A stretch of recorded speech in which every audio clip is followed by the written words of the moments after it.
చనిపోయిన విద్యార్థికి న్యాయం చేయాలంటూ అనకాపల్లి శ్రీ చైతన్య కాలేజ్ వద్ద బంధువులు ఆందోళనకు దిగారు. కృష్ణా జిల్లా పెనమలూరు శ్రీ చైతన్య కాలేజీలో చదువుతున్న అనకాపల్లి జిల్లా విద్యార్థి పవన్ కుమార్ ను హాస్టల్లో తోటి విద్యార్థులు కొట్టి చంపారని తల్లిదండ్రులు ఆరోపిస్తున్నారు.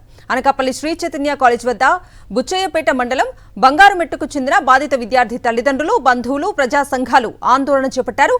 కాలేజ్ యాజమాన్యం స్పందించాలని నినాదాలు చేస్తూ కాలేజ్లోకి చొరబడ్డారు. దీంతో పోలీసులకు, గ్రామస్తులకు మధ్య తోపులాట జరిగింది.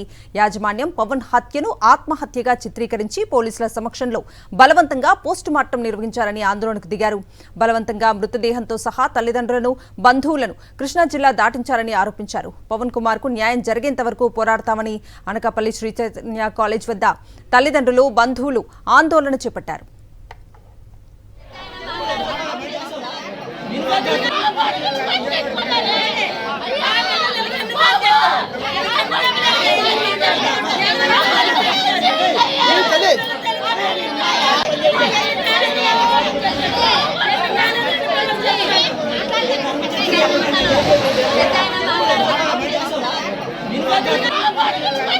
Ini